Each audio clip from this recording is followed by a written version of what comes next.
নমস্কার বন্ধুরা, রমা রান্নাঘরে সকলকে স্বাগত। আজকে আমি যে এটা রান্নার রেসিপিটা দেখাচ্ছি সেটা হচ্ছে একটা মিষ্টি রেসিপি। কেন সামনেই আসছে পুজো, দুর্গা পুজো। এবার পুজোর পরই তো সবাই বাড়িতে আসা যাওয়া এটা এই সবগুলো লেগেই থাকে। বিজয়ার পর সবাই একটা বিজয়া দশমী করতে আসে। এবারে সবসময় তো আর ঘরে মিষ্টি টিষ্টি রাখা সম্ভব না বা রাখাও যায় না। তা আমি একটা মিষ্টি রেসিপি দেখাচ্ছি, দেখুন খুবই ইজি, একদম সহজ আর খুব সুন্দর খেতে হয়। ক্ষীরের নাড়ু। এইবারে ক্ষীরের নাড়ু কিভাবে বানাবো দেখুন, আমি সেইটা দেখাচ্ছি। আপনারা পুরো শেষ অবধি ভিডিওটা দেখবেন, আর কেমন লাগে ভিডিওটা দেখে আমাকে কমেন্ট করে জানাবেন। আমার চ্যানেলটাকে লাইক করবেন, শেয়ার করবেন, সাবস্ক্রাইব করবেন, আর পাশে বেল আইকনটা ক্লিক করে দেবেন, যাতে আমি যে কোনো কিছু রান্না ছাড়লে আপনারা যাতে সহজেই পেয়ে যান। এই দেখুন আমি নারকোল কুড়ে নিয়েছি।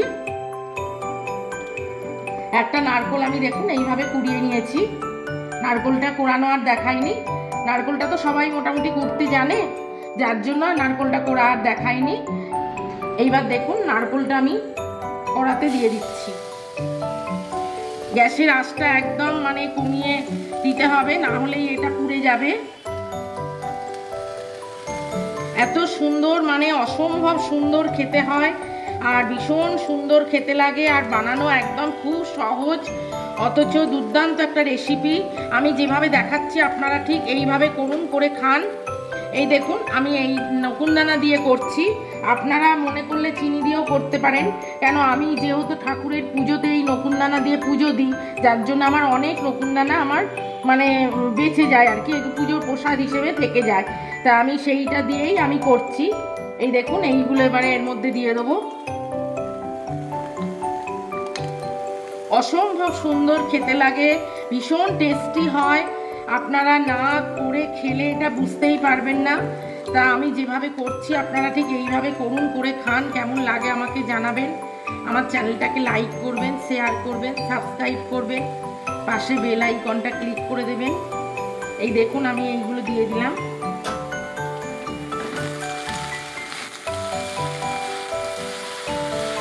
আপনারা চিনি দিয়ে করলেও করতে পারেন। আমার এতগুলো নকুনদানা ছিল বলে ওই জন্য আমি আর চিনিটা দিইনি। দুর্দান্ত একটা রেসিপি। নাড়ু তো অনেক রকম ভাবেই খেয়েছেন, চিনি দিয়ে করে, তারপরে গুড়ের নাড়ু, আনন্দ নাড়ুও যারা করে তারা আনন্দ নাড়ুও করেছেন, খেয়েছেন। কিন্তু এই নাড়ুটা আপনারা করে আমি যেভাবে করছি এইভাবে করে খান, কেমন লাগে আমায় জানাবেন। দুর্দান্ত একটা রেসিপি, আর যাদের খাওয়াবেন তারা তো প্রচণ্ড সুখ্যাতি করবে খেয়ে, প্রচণ্ড আপনার সুনাম ছড়িয়ে পড়বে। একদম কম আঁচে করতে হবে এটা। এই নকুনদানাটা গলার পর তারপরে আমি আবার দেখাচ্ছি কি কি দিচ্ছি। এই যে দেখুন বন্ধুরা, এগুলো আমার গলেই গেছে নকুনদানাগুলো। এর মধ্যে মিষ্টিটা আপনারা যে যেরকম খাবেন সেরকম ভাবে আপনারা বুঝে মিষ্টিটা দেবেন। এইবার দেখুন আমি এর মধ্যে পাউডার দুধ কিছুটা মেশাচ্ছি।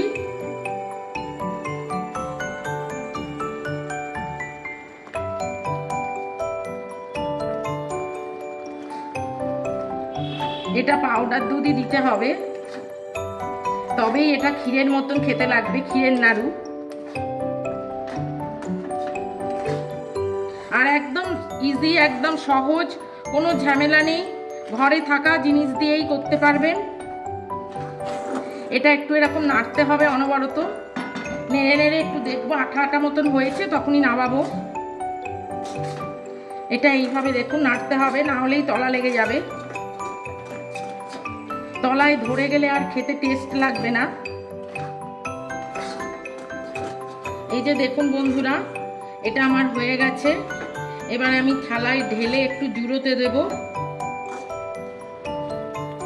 এত সুন্দর খেতে হয় যে আপনি এটা করে না খেলে বুঝতেই পারবেন না যে এটা যে কি অসাধারণ রেসিপিটা। আমি যেভাবে করলাম আপনারা ঠিক এইভাবে করুন, করে খান। কেমন লাগে আমায় জানাবেন। আমার চ্যানেলটাকে লাইক করবেন, শেয়ার করবেন, সাবস্ক্রাইব করবেন, আর পাশে বেল আইকনটা ক্লিক করে দেবেন। এই যেটা হয়ে গেল, এইবারে আমি পাকটা করব। একটু জুড়িয়ে গেলেই আমি এটা নাড়ুটা পাকাবো। এই যে দেখুন বন্ধুরা, এই থালার মধ্যে জুড়োতে দিয়েছি, এবার জুড়িয়ে গেছে অনেকটাই। এবার দেখুন আমি এবার নাড়ুগুলোকে পাকাচ্ছি।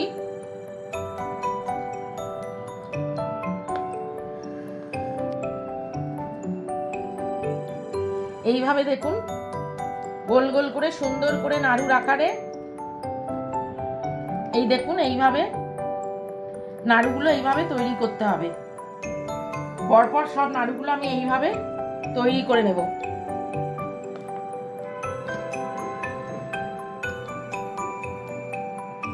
একটু গরম রয়েছে বলে ওই জন্য একটুখানি জলে হাতটা একটু ভিজিয়ে নিচ্ছি। আর এটা গরমেই পাকাতে হবে, না হলে পরে ঠান্ডা হয়ে গেলে এগুলো শক্ত হয়ে যাবে আর তখন পাকানো যাবে না।